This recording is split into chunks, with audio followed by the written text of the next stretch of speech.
It's your turn. All right, I'm going to try and share my screen. Thank you for that kind introduction. Let's see, Microsoft PowerPoint. Share. Okay, are you guys seeing my screen now? Yes, we see Okay, your good. screen. Now I'm going to try and get into presenter mode. Perfect. Okay, well, the name of my talk is unusual. We're going to do something a little different today. The silos of sleep medicine, the Semmelweis effect, and the blue balloon solution. I'm going to start with some thank yous. First of all, this is truly an M-powered project. That's my spouse, Dr. Emma McCarty, and she has supported this crazy cartooning habit for the last 2 years while I've gone on this journey, and I'm forever grateful. I want to recognize this man.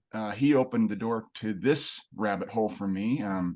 Back in 2005, I basically cold called him and he said, sure, I'll train you. And 2 years later, I joined the faculty. So I'll be forever grateful for your mentorship and Andy, your patience with me as I found my way through this bewildering and exciting terrain. I want to give a shout out to these two guys. Roger Price and Scott Simonetti are kind of upper level Jedis in the airway-centered dentistry movement.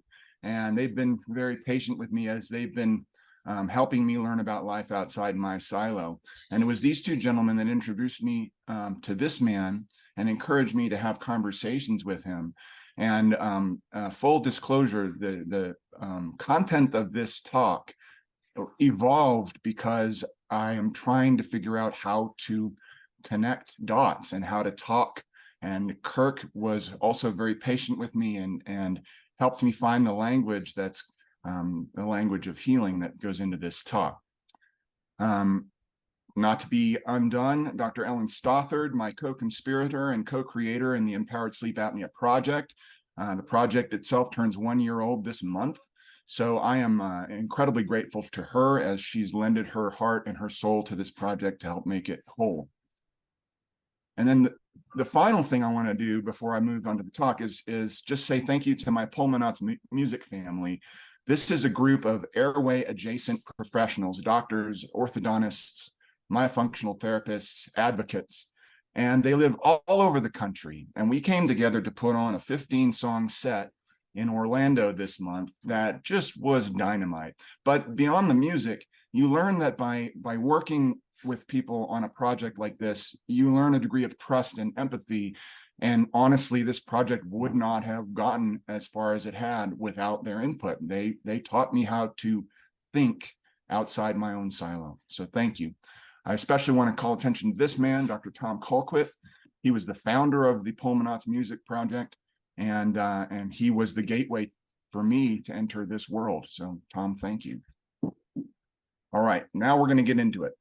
This image comes from 1991 when I was a pre-med student at Cal State Fullerton. And yes, I'm an English major, and yes, I'm a cartoonist. At the time, I was drawing a strip for the college newspaper, and it's a nice introduction because you can see that my mode of transport may have gotten a little more sophisticated than I had back then. But this talk is going to be a travelogue of sorts. It's a description of my personal journey across some really fascinating intellectual terrain. I've had conversations with people adjacent to this field all over the planet, and I've learned so much. So I'm going to try and show you some of that today. I'll confess up front, I told you I'm an English major. I love language and I love words, and there's two words that keep coming up on this journey again and again. And in my cartoonist mind, they're flashing neon signs, and they're always in my frame of vision. So the words are complexity and the words are collaboration. And we're going to explore the idea that some of the vast, scary failures that we see brewing in our medical landscape are merely a failure to talk about this complexity. It's a failure to connect the dots. So we're going to explore the concept that creating a solution to this bigger problem means finding a new language to talk about this complexity and finding new ways to explain the frustration that we and our patients experience every day as we all try to navigate this increasingly fragmented healthcare landscape. I'm going to start you all here because this is where I started my journey. As usual, it came to my head kind of as a cartoon. So welcome to the Isle of Sleep Apnea. This map contains two really helpful 5-point mnemonics that can help unpack the complexity of our journey. So the talk is going to equip you for the why of these tools. I'm not going to show you how to use them. I'm going to teach you why they're necessary. I feel like Yogi Berra must have said this at some point, but it's hard to see what you're not looking for. So here's where all of our patients are going to start their journey, the bay of narrative. As we talk about sense-making of complexity later in the talk, we'll see why preserving our patients' individual narrative is so important. Because from the narrative, we can assemble at the 5 reasons to treat monument. Now, this is our first tool for deconstructing complexity. On the other side of the island, we have our other complexity deconstruction 5-point tool, the 5-finger approach, and that's a more generalized orienteering tool for navigating complaints broader than just breathing or airway. So take a deep breath. I'm going to show you some images next that are undeniably disturbing. So I'm going to kind of get us ready for that. Now, I want to actually do this as a process because I want us to get in touch with how these images make us feel. So before we begin, let's do a little box breathing exercise. We'll do a nice, slow, relaxed 5-count inhale through the nose. Close your eyes if it helps.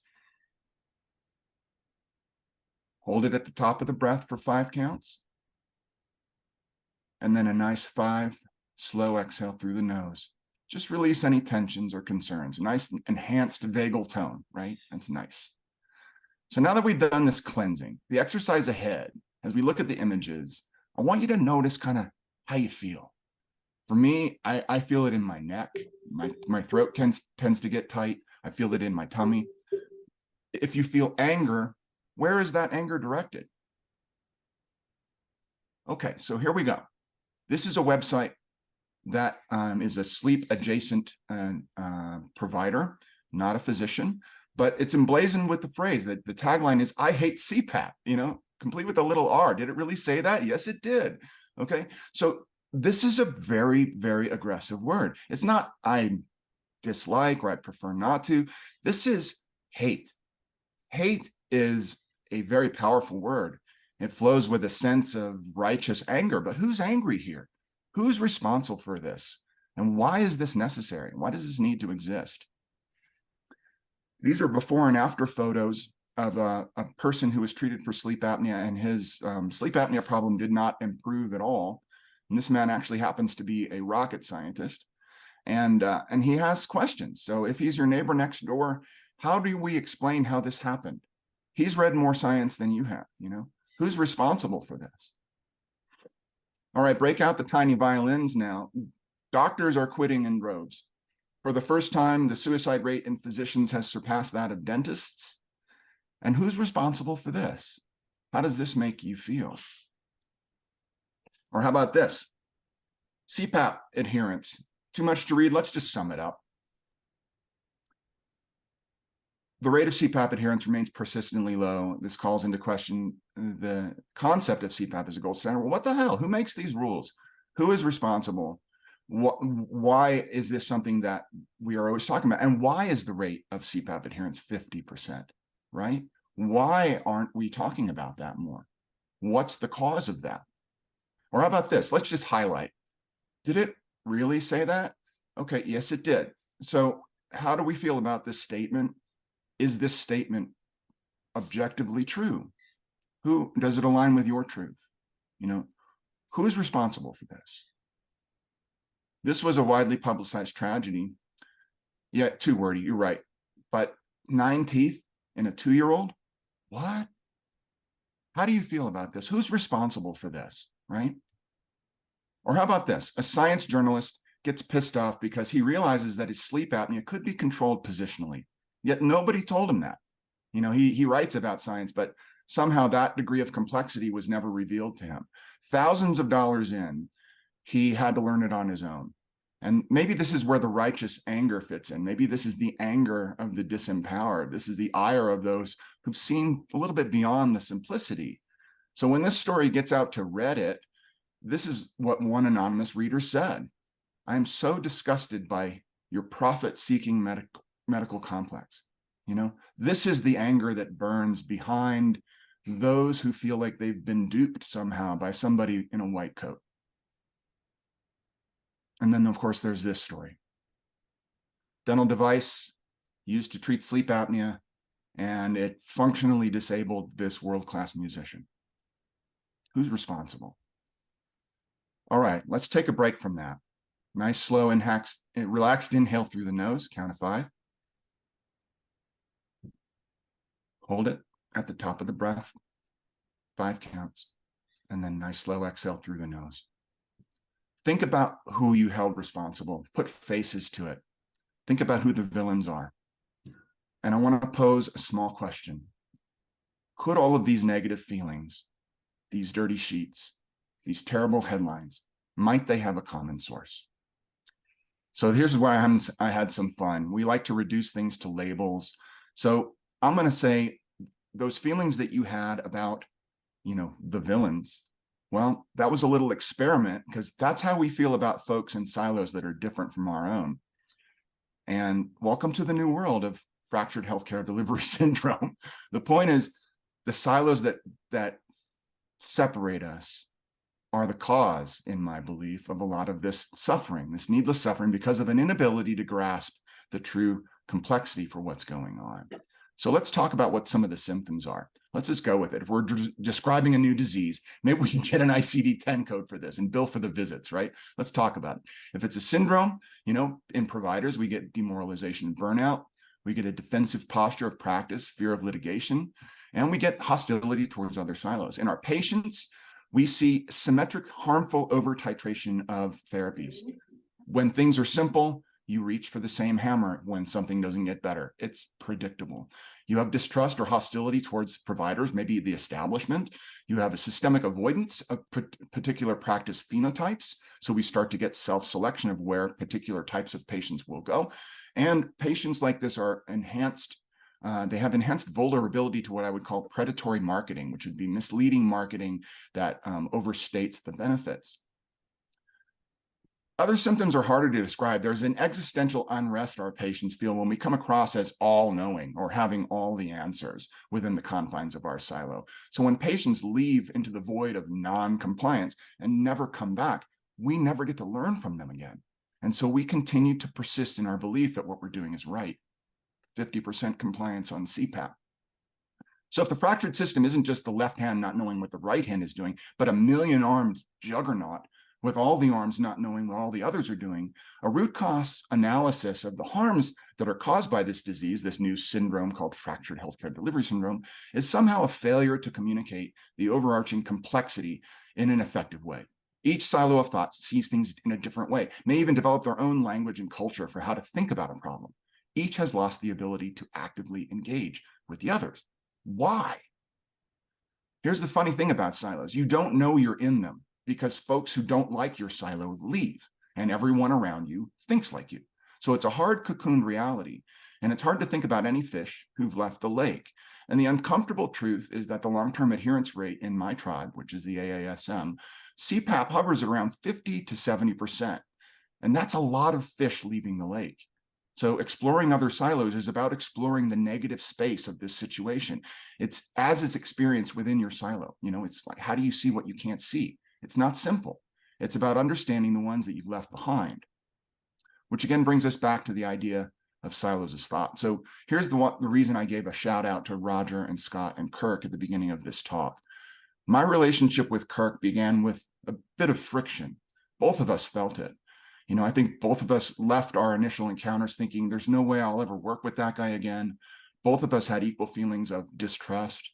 And we were both, I think, frustrated. How could it be that my truth could be utterly dismissed by another perfectly intelligent person in the room? So I came away with questions. And what ended up happening is I stewed, because I'm an English major and I'm also an introvert. So I finally drew the image that came to my head. It was an image that haunted me, and it was an image of impenetrable silos, but I saw it from elevation. I saw these fortresses of schools of thought that when your patients got trapped outside them, it was a terrifying place with no solace. But I saw a beautiful, this makes me cry, it's a beautiful blue balloon. And it makes me emotional because it has allowed me to connect to different people in a way, this image, in a way that I hadn't believed to be possible. The purpose of the balloon was not to spy, really, but to explore, not with my head, but with my heart. I wanted to understand how other people worked in silos that were different from mine, because my intuition kept telling me that the trauma of navigating silos was one of the biggest sources of heartbreak for our patients out there, and nobody was talking about it. So I realized I wanted to talk about it. And that's how I became an empathy spy. So I had a conversation with my dad about the image in my head before I drew it. And my dad's a pretty skilled natural scientist, and he pointed out that if siloed thinking is the problem, then maybe it's possible that you can actually put some structure to this, in other words, map it. In other words, deconstruct the complexity. So Shakespeare said all the world's a play, and thinking about this as players in a play actually helped detoxify this conversation for me and helped me come to grips with how we all fit in. So let's just go through it. What's the playbook looks like? Well, first of all, there's the medical establishment. That's where I kind of did my training. Providers here align with the AASM, and they like to recite diagnostic criteria from the ICSD-3. Patients in this silo have to follow rules created by their insurance companies. Now, we've got some strengths. We've got a good, big Western medical complex infrastructure. We've got strong science and good journals. But as I was saying, that infrastructure is a problem because it's fragmented. The rule-based and algorithmic-based practice pattern, when combined with time impoverishment, which is very common these days in the clinic, leads to a very algorithmic approach. And many patients find this dissatisfying. Natural enemies of the medical establishment are, of course, those that are outside of it. Practice silo 2, the dental establishment. So this practice silo aligns with the AADSM. Treatment is typically limited to mandibular advancement type oral appliances, although that's growing. Patients in this silo must follow rules created by their insurance company, otherwise they have to pay out of pocket. Again, strengths, strong science and good journals. The weakness is similar to the weakness that we see in the medical establishment, an algorithmic, rule-based approach that doesn't really address the complexity of this problem. Practice silo 3, the outlaws. So outlaws, people in this silo, providers in this silo have sort of dropped out of the establishment, and they're kind of playing by their own rules. They're often vocal about how healthcare is actually disease care, and they talk a lot about how broken the system is and how it harms people. Outlaws tend to throw rocks, and I'll get to that in a minute, but patients in this silo have become disenchanted with the standard of care. They're usually vocal about their feelings about how corrupt and unfeeling the entire system is. Go back to that Reddit comment if you want an example. In casual conversations, they say things like big pharma a lot, and they believe that most physicians and dentists are kind of just in it for the money. Now, strengths, well, outlaw practices are often, in my experience, very person-centered. And so there's a lot of intense bonding that can happen in an outlaw practice. The weakness is, well, this is outlaw. And so there's an absent peer review process sometimes. These therapies are field engineered and they're emerging. And so it's kind of difficult for an individual patient to know what's being sold to them. And of course, natural enemies are the establishment. By the way, I can always tell when I'm sinking into my silo when I feel the steam start to come out my ears, when I'm in a conversation with someone who just doesn't get it, I know I'm in my silo when I stop listening, and I know I'm in my silo when I experience a stomach-wrenching urge to tell someone exactly how wrong they are. Like when we were kids, sometimes you throw dirt clods, sometimes you throw rocks. When you're joking around, you throw dirt clods, but when you really mean it, you throw rocks. And I know I'm in my silo when I start throwing rocks. So let's talk about personalities. So first of all, engineers are everywhere. Providers in this silo are always angry about the limitations of currently available treatments. They want to figure out a better way to do it. They can be found anywhere in establishment or outlaw practices, but they tend to become outlaws once they sense that the establishment holds them back from where they need to go. Engineers clearly see limitations imposed by an algorithmic black or white rule following approach, and they have a hard time understanding how anyone could practice that way. So engineers are really good rock throwers. The strength of engineering, of course, is innovation. The weakness is that field engineered innovations only get anecdotal reports of success. Few peer-reviewed publications are available, and this creates a lot of rock throwing opportunities from silos of the establishment. The desire to innovate is closely linked with the desire for recognition, and then this leads to jealousies and patent wars and alignment with the profiteers, which we'll talk about in a minute. Natural enemies, of course, are the establishment. Now, for profiteers, providers in the profiteering silos are comfortable with a notion that healthcare is a business after all. The goods we sell are visits, procedures, and treatments. Profiteers can be found in any practice silo, whether it's medical or dental, establishment or outlaw. For profiteers, efficiency is in the diagnostic process, and a streamlined process for initiating treatment and billing are their foundational goals, okay? A profiteering practice is often advertised in a fashion that feels similar to marketing for other consumable products, which feels a little wrong to healers, which I'll talk about next, and it creates a natural enemy situation. Strengths, well, efficiency and profitability are important. They increase the reach of care.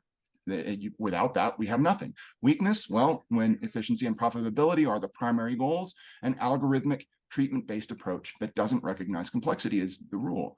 Patients and providers become demoralized when they sense that profits matter more than the complexity of individual patients. And natural enemy situation here are the healers. Now, the healers are the last, I'm not bringing these up on screen, there we go. The healers are the last group to talk about. Providers in this silo see their role as a proponent for the overall health and well-being of their patients, and healers can be found in any practice style, again, establishment or outlaw, dental or medical. Healers instinctively reject the reductionist approach of caring for a disease or speaking for only one part of the body, and instead wish to help their patients find solutions that feel more holistic. Healers speak of their job in the same language as a teacher or a minister. They'll say it's a calling, Patients instinctively seek out healers when they don't feel listened to by providers practicing with a reductionist disease-specific strategy, or if they're overlooked by an algorithmic approach. So the strength here is humane care for individual patients, but the weakness is professional burnout and demoralization. So inside each practice silo, there's a culture and a language, and within each provider silo, there's different expectations as to what the rules of the game should be. So when you step back, it's kind of fun to see how each silo talks about the others. But there's a sense of otherness with regard to silos we don't belong to. And when I get to the tale of Ignac Semmelweis, we'll get to that. But inside our silo, here is normal, there is strange. Inside our silo, we may judge other silos harshly. Other silos are not to be believed because they're wrong. That's not normal. That's not how we think. See, silos have a way of self-selecting their inhabitants. As I said, people won't stay there if it's making them uncomfortable. On the other hand, if the water's okay, they'll stick around. And this is how silos start to represent different realities. It's hard to see outside our own silo because it's easy to come to the conclusion that our reality is the universal truth. So we think the things we've seen should generalize to everybody. We're confident of this. It's why so many of the rocks we throw are aimed at someone else's intelligence or moral bearing. We believe that people who can't see what we've seen must have something wrong with them. But there's nothing wrong with their intelligence. They can't see what we've seen because they're in a different silo. The water is different there. The silo is different. And there's a good chance that they're deaf to our experience because of all the rocks we've been throwing. Now, if we had to place Ignac Semmelweis, now this man is now known as the father of modern handwashing, savior of mothers, into a silo. I think he would have started out as an establishment engineer, but along the way, he turned into a really feisty outlaw engineer and possibly the most epic world champion rock thrower the planet has ever known. Tale doesn't end well for our hero, but we'll get to that. But for now, let's ride the blue balloon back in time, back to 1847. We're going to go to Vienna. Now, in 1847, puerperal fever, which is a nightmarish, horrible, painful mode of exit that's caused by a bacterial infection of the uterus gone wild, killed as many as 30% of new mothers. Think about that for a second, okay? At that time, the establishment prized scientific study, and you counted yourself amongst the most enlightened if you learned autopsy science from the physicians in Vienna. They were the biggest brains in the business. Now, the new science looked down with disdain on all the fairy dust sensitivities of prior generations. They were intent on discovering disease with a previously unknown precision. So they were learning an anatomic basis of disease, and they were on top of the world describing what they saw during their ritualistic, precise anatomic dissections performed in the death room. The new knowledge was that the body was a machine, Doctors were discovering how it was put together and what the different parts looked like when it died. And the intellectual atmosphere of that culture reeked of condescension for those who had not mastered the new science of anatomic pathologic correlation. Silos. Now, autopsies at Vienna's birthing ward were performed on yesterday's dead first thing in the morning by physicians with scalpels and bare hands in the delivery area. With scalpels and bare hands, excuse me for the run-on. In the delivery area, you could smell the stench of death. Okay, think about that for a second.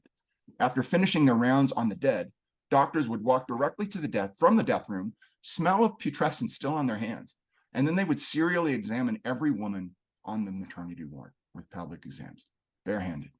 Think about that. It's a teaching hospital too, so the women would be probed by the medical student or two, also with bare hands. By current standards, this is unspeakable. This is like being trapped in a horror film. It was also the best that science had to offer. These doctors did these things not because they were sadistic, not because they were stupid. They did these things because they did not know yet that bacteria existed. They were proud of the knowledge that they had. They never considered the possibility that one human being could spread a disease to another in this way. They did these things because they were so cocooned in their silo. From where they stood, things appeared to be just fine. Silos, man. 1847 was the year that everything changed for our pal.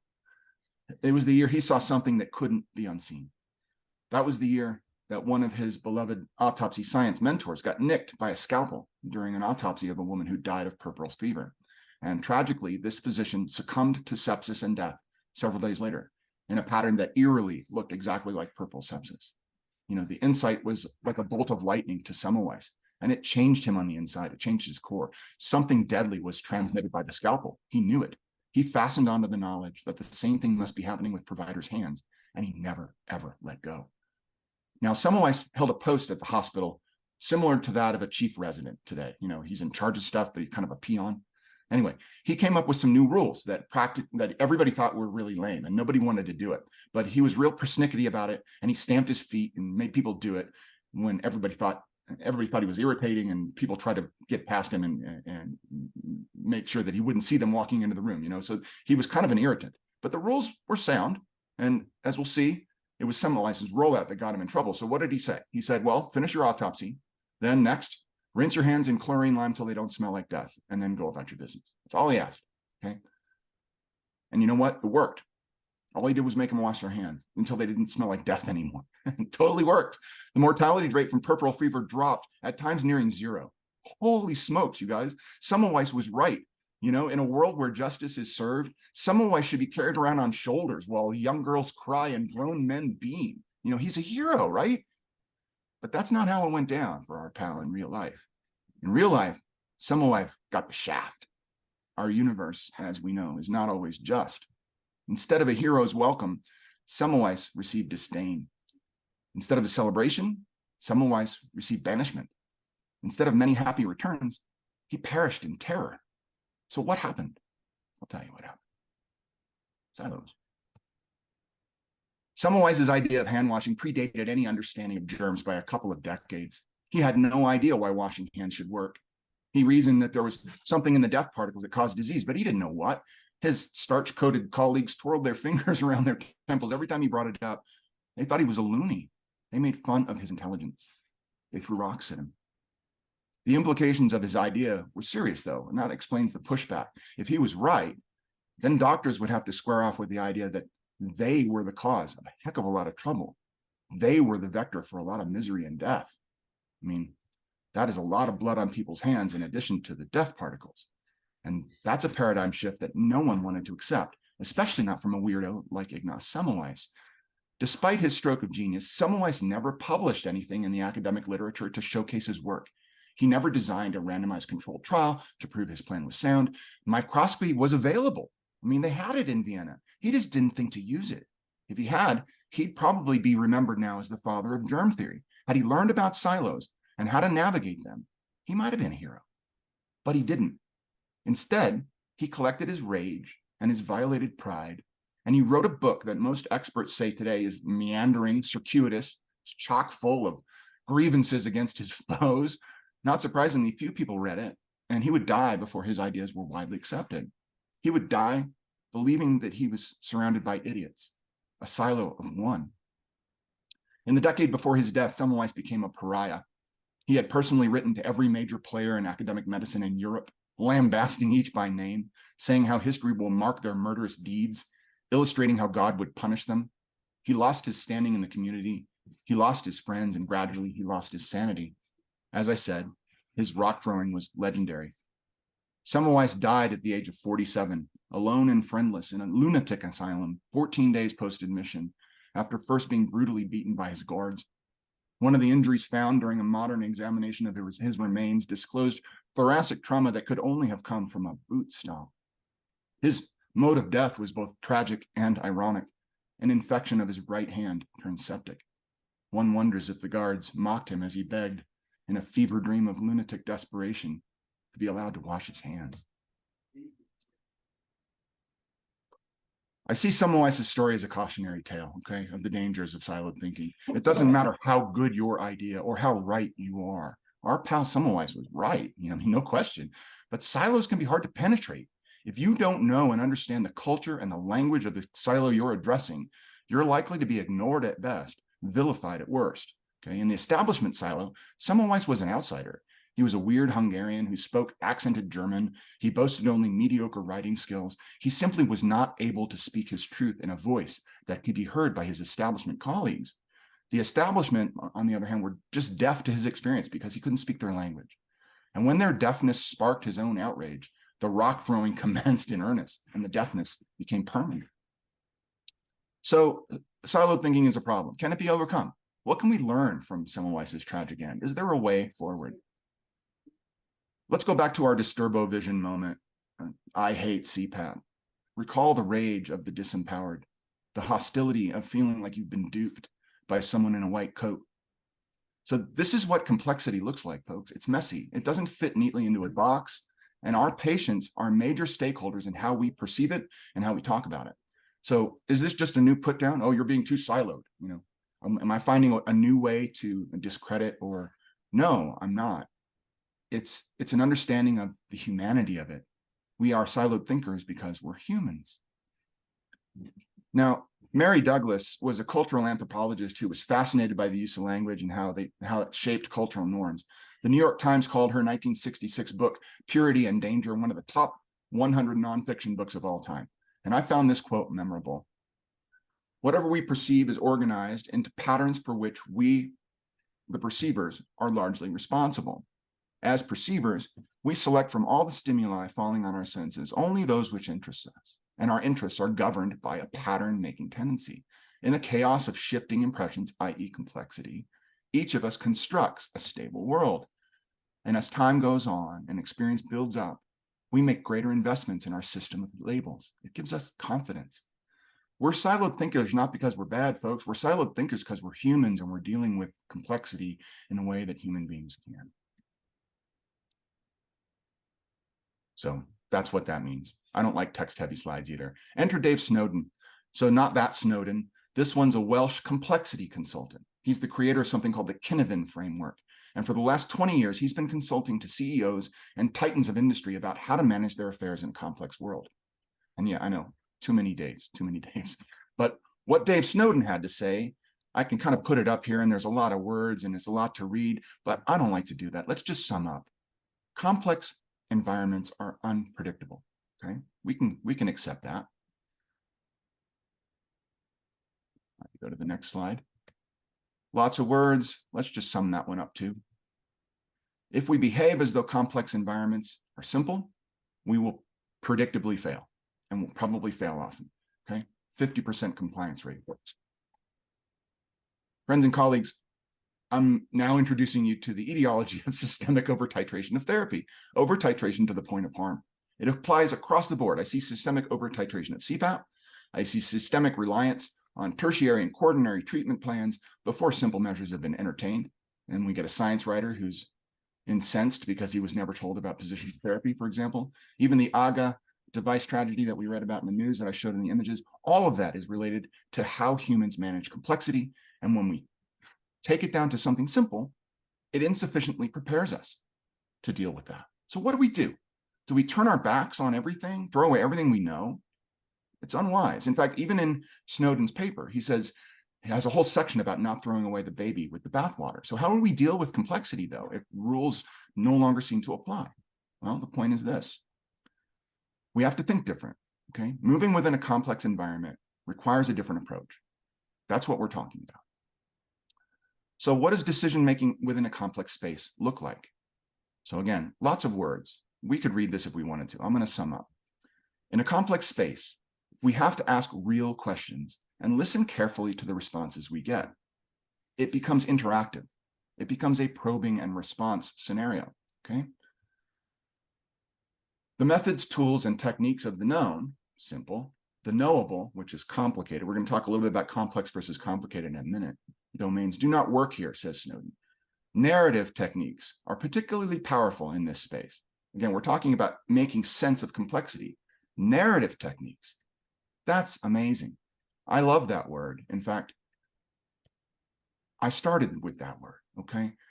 I began the story by saying the entryway into the aisle of the complexity of the aisle of sleep apnea is the bay of narrative, okay? Why do we have to protect the narrative? Because we have to protect the complexity. Narrative techniques are particularly powerful in this space, says Snowden. But I'm not talking about narrative right now. I'm talking about the why behind two navigational tools for deconstructing complexity, right? I'm talking about these. But why the zany map? Why did I have to do that? Is there a benefit to being an English major cartoonist, right? Why did I have to make this so accessible? I mean, you can get the 5-finger approach off of Google. You can. Google it. You can do it right now. Google 5-finger approach sleep. It's the first hit. So you can get that paper. It's available to everybody. The 5 reasons to treat risk, snoring, sleep, wake comorbidities seems simple. When I explain that to providers, they sometimes say, yeah, I already know that. It's not for us, guys. It's deconstructing that complexity for our patients. And it turns out that talking about it is one of the hardest things to do because complexity is hard and it's scary. So talking about it requires a different approach. So that's the reason why we need a map. If we're going to make complexity accessible to people without a science background, we have to make it accessible. And it turns out, I mean, because that's how collaboration works, right? It's not just providers. We have to collaborate with our patients. They're part of the team. And it turns out I'm not the only one who feels that way. So for the next part of this, we're going someplace a little different. I'm going to take you to war. So let's flash back to the early 2000s. Anybody remember an entity called Al-Qaeda in Iraq?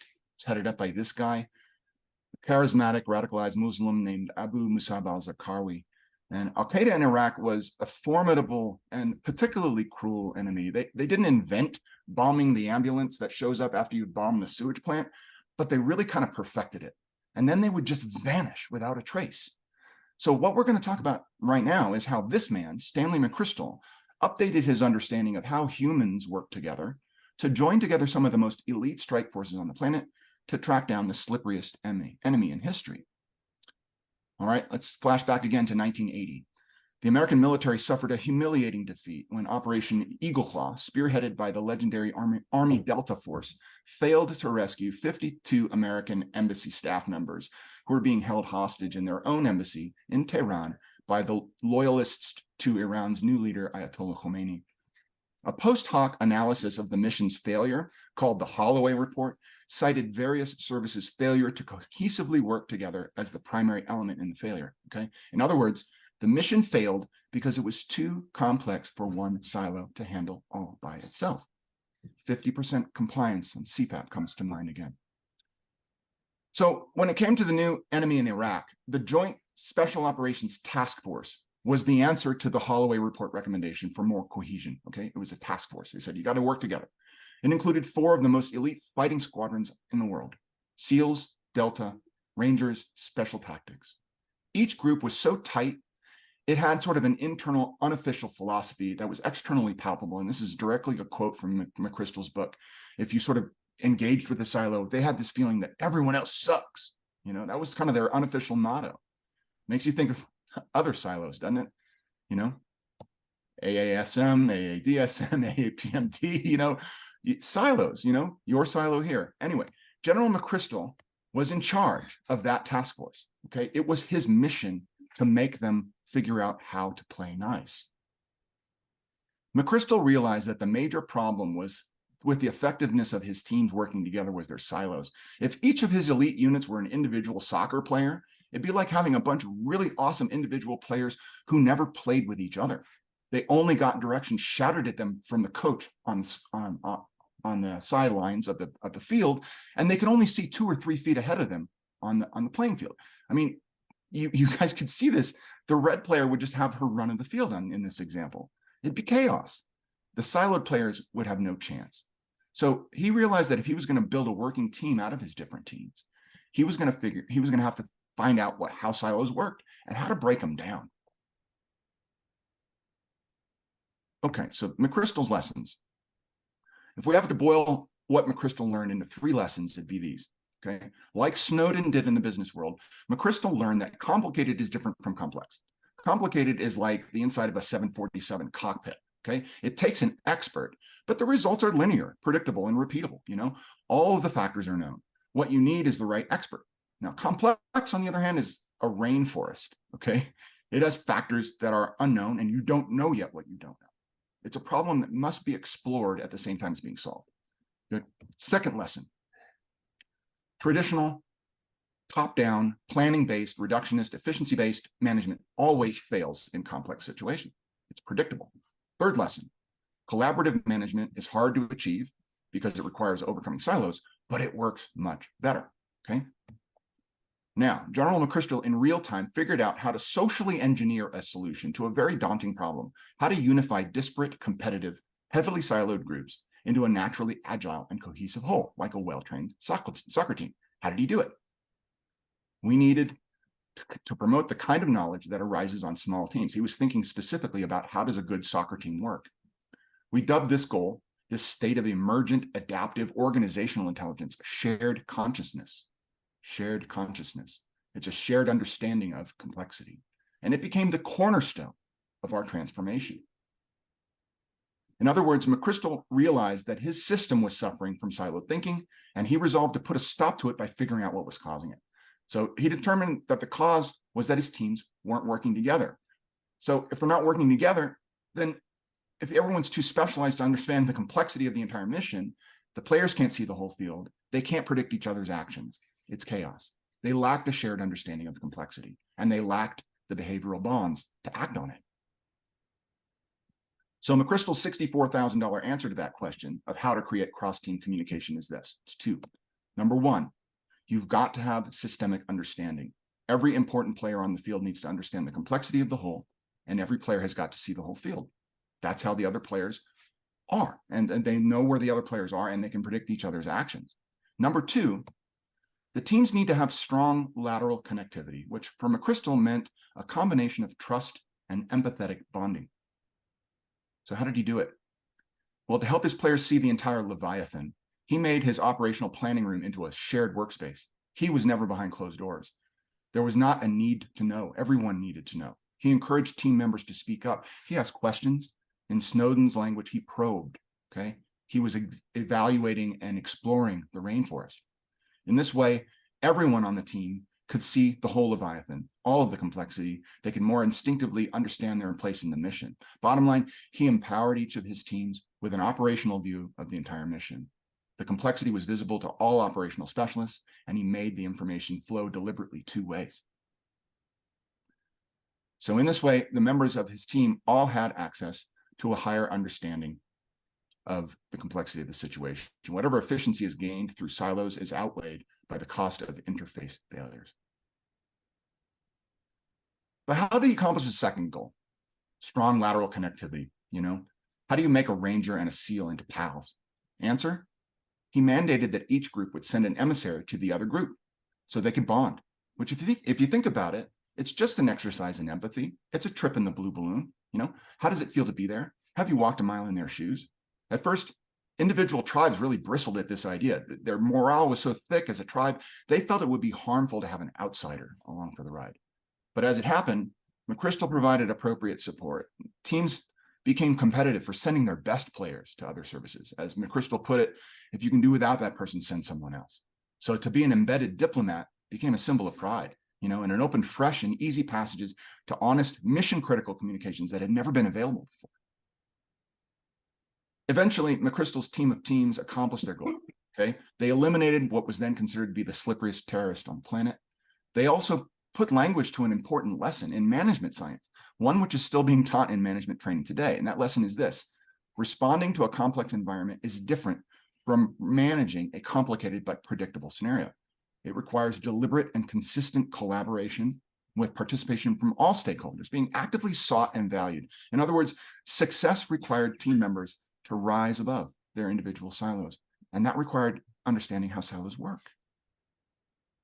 Here's one more thought. In medicine, arguably, the most important player on the team, the most important person on the field is the patient. Every individual we see is arguably a silo of one. They're our most important player. How do we collaborate with them? How do we share this complexity with them? Here's where I'm going to just reintroduce the idea that the two stars of the show are actually the tools for complexity deconstruction. The entire Empowered Sleep Apnea project is built around understanding how these tools fit together and how to explain them. So on the left, trusted and true 5-finger approach. Again, you can get that off of Google. Okay, it's a paper I wrote back in 2010 to help my fellows unpack complexity, and it's been my favorite Swiss Army knife ever since. I run into a problem, I'm not sure really what's going on. I'll usually teach the 5-finger approach to my patient, and they'll help me solve it. Okay, on the right, we have the 5 reasons to treat, depicted as a monument with a coffee hut. The implication here is that it's immutable, the fact that there are 5 reasons to treat. Every patient I've ever cared for, we can help them understand why we're doing this to them with this breakdown. The discussion of risk is the most challenging. The verbiage there is very difficult, and the jargon is thick, which is, again, why we had to present it in an interesting way. The reason there's a coffee hut is this requires time. So the expectation is that there will be a moment where we can sit, and without time impoverishment, we can piece through this. The Blue Book can help patients do that without having to take up your time too. So the way patients can get involved with this, the Blue Book is a punchy, short-chaptered magical adventure through the landscape of the aisle, can be read and understood by anybody with a high school education.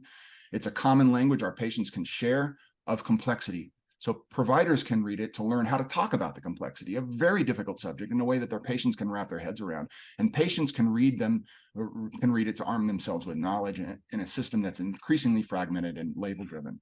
The podcast is available on all major streaming platforms. Season 1, which is 5 episodes long, introduces all of the language required for an understanding of these 2 tools. And it uses kind of a fun, cinematic, and adventurous gusto. That's really kind of where the project got its life. But I can talk about that another time. So I'm going to sum up. Sleep apnea and the practice of sleep medicine is not complicated. It's complex. There is a major difference, okay? Complicated environments may benefit from the efficiency of a top-down management style run by an expert, but a complex environment, well, this benefits from a collaborative decision-making approach. The approach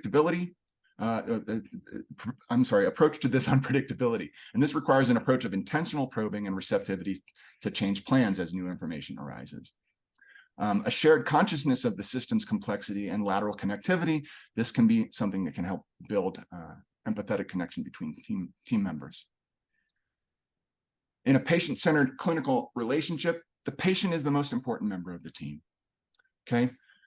For deconstructing the complexity of non-specific sleep-wake complaints, you have available to you the 5-finger approach. I encourage you to use it. It makes a lot of sense when you explain these things to your patients this way. And for deconstructing the complexity of the rationale to pursue therapy in sleep apnea, and why are we doing this? What are the goals of therapy? Have we met our goals? You have available to you this structure, the 5 reasons to treat, okay?